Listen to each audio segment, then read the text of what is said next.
Hallelujah. सब लोगों को जय मसीह की। मैं आज आपके सामने एक वचन बताना चाहता हूँ। मत्ती का सुसमाचार उसका 6 अध्याय उसका 33 आयत में ये कहते हैं, पहले परमेश्वर का राज्य और धार्मिकता की खोज करो, बाकी सब वस्तुएं तुम्हें मिल जाएगी। प्रिय लोगों, सबसे पहले हम लोगों को अगर आशीष चाहिए तो एक ही रास्ता है। क्या रास्ता है? परमेश्वर का राज्य के लिए काम करना है। जब यीशु मसीह अपने चेलों से प्रार्थना करने के लिए सिखा रहे थे तो क्या सिखा रहा था? हे हमारे बाप, तू जो आसमान में है, तेरा नाम पाक माना जाए, तेरा राज्य आए, तेरी मर्जी जैसे स्वर्ग में पूरा होता है वैसे धरती में पूरा हो। इसका मतलब क्या हुआ? हर एक व्यक्ति अपने लिए जो परफेक्ट विल है पिता परमेश्वर का, क्योंकि यीशु मसीह ने मत्ती 7:21 में ये कहा था, मुझको प्रभु प्रभु करके कहने वाला कोई नहीं, पिता परमेश्वर का मर्जी को जो पूरा करेगा वही स्वर्ग में जाता है। तो पिता परमेश्वर का मर्जी के बारे में, नॉलेज ऑफ गॉड्स विल, परमेश्वर का मर्जी के बारे में जानने के लिए आपको ज्ञान और प्रकाशन की आत्मा की जरूरत है। कोलोसियों का 1:10 ये कहता है, परमेश्वर का मर्जी का जानकारी से भर जाओ। अगर आपको पता नहीं है आपको करना क्या है तो करोगे क्या? यहूदी धर्म का लोग ये कहते थे, हम यीशु मसीह का इंतजार कर रहे हैं। किसका इंतजार कर रहे हैं?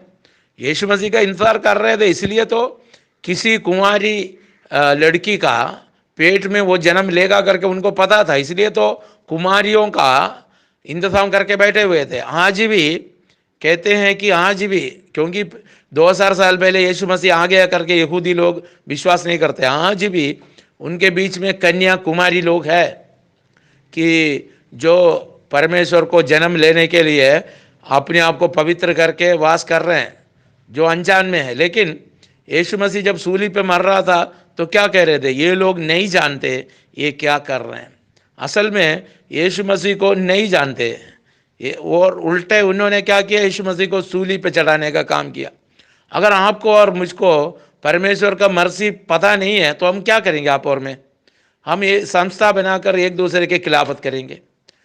यशायाह नबी 54 उसका 13 कहता है, तुम्हारे सारे बच्चे परमेश्वर के द्वारा सिखाए हुए बनेंगे, उनका शान भी बड़ा होगा। आपस में आजकल हम क्यों लड़ते हैं? संस्था का नाम से, धर्म का नाम से, क्योंकि हम परमेश्वर का द्वारा सिखाए हुए नहीं है। कई लोग क्या करते हैं, मुझको परमेश्वर ने बुलाया करके पादरी बन जाते हैं और दूसरे का खिलाफत करते हैं। उस चर्च का लोगों को इधर खींचना, तभी इधर से कोई खींच के कोई लेके जाता है दूसरी जगह, और इसी काम में व्यस्त रहते हैं, बिजी रहते हैं, और आखिर में सोचते हैं कि मैंने अच्छा कुश्ती लड़ लिया। और कौन सा कुश्ती लड़ लिया आपने? आपको जबकि परमेश्वर के इच्छा के बारे में पता ही नहीं है तो फिर आप करोगे क्या? और इसलिए मैं आपसे निवेदन करता हूँ, सबसे पहले आपके बारे में जो मर्जी है पता कर लो, और उसके बाद परमेश्वर की आत्मा के द्वारा उस काम में निकल पड़ो जो आपको प्रकाशित होता है। इसका मतलब यीशु मसीह ने जब बपतिस्मा लेकर यॉर्दान नदी के किनारे में खड़े थे तो सबसे पहले क्या हुआ? प्रार्थना कर रहा था तो स्वर्ग खुल गया। यीशु मसीह रास्ता और सच्चाई और जीवन है, वो हमारे लिए रास्ता बनकर आया। पिता के पास जाने के लिए रास्ता मैं हूं करके यीशु मसीह ने कहा था।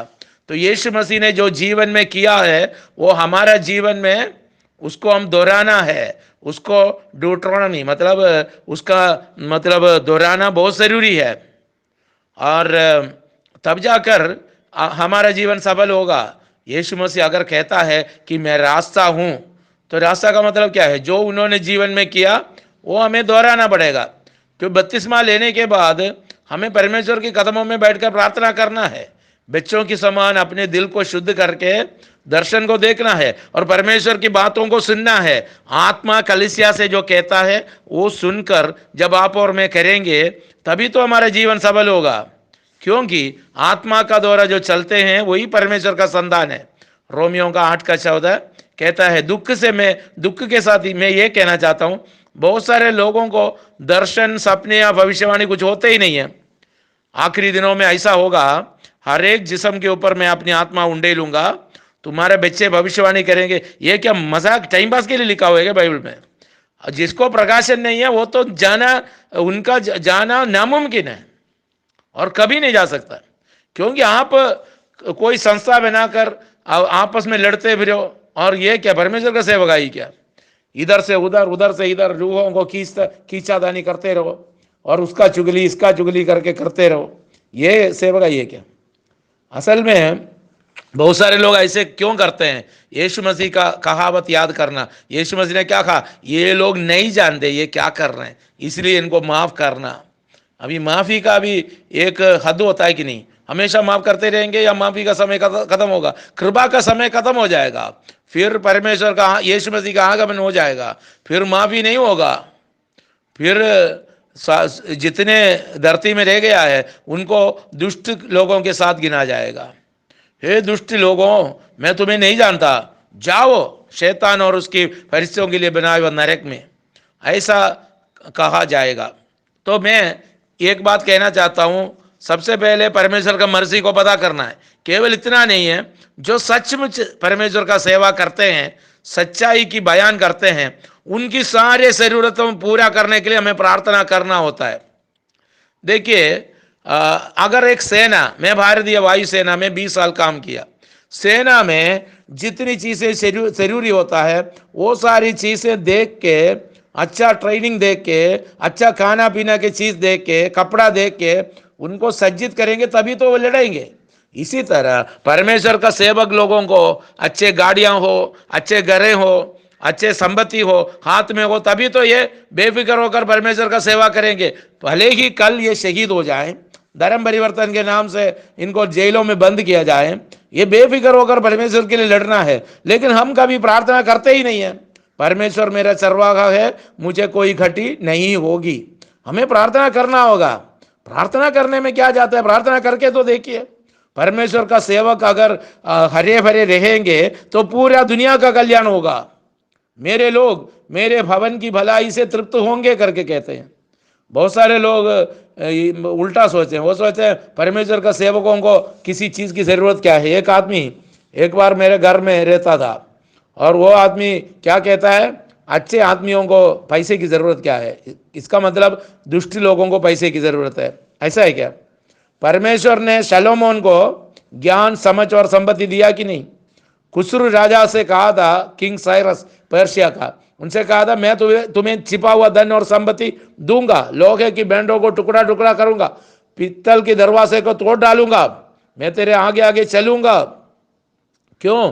परमेश्वर बाबेल को हराकर और बाबुल को हराकर और यहूदी लोगों को वापस भेजने का काम उनको दिया था। इसलिए कहता है खुसरू मेरा चरवाहा है, वो मेरा इच्छा को पूरा करेगा।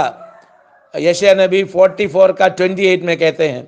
और पूरब से मैं एक उक्काब की पंछी को बुलाता हूँ, मेरे मर्जी को पूरा करने वाला पुरुष को करके यशायाह 46 का 11 में कहते हैं। इसलिए मैं आपसे यही कहता हूँ, आज से आप प्रार्थना में एक बदलाव लाइए। परमेश्वर का सेवा करने वालों को, चाहे वो कल शहीद होने वाला क्यों ना हो, उनको सारी जरूरतें पूरा मिल जाए जरूरतों में, ताकि वो सुसमाचार बेफिक्र होकर, निडर होकर हर एक को सुना सके। वो खुद अपनी मौत से भी नहीं डरते, इसलिए ऐसे लोगों के पास संपत्ति मिलना चाहिए। वो उदारता से दान देना शुरू करेंगे और बहुत सारे लोगों को मसीह के पास खींच कर लेकर आएंगे।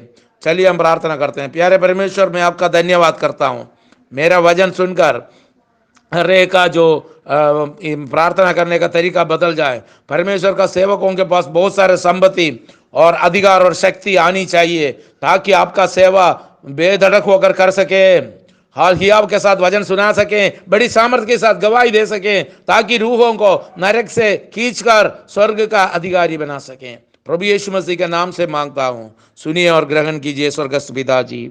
आमीन। हालेलुया।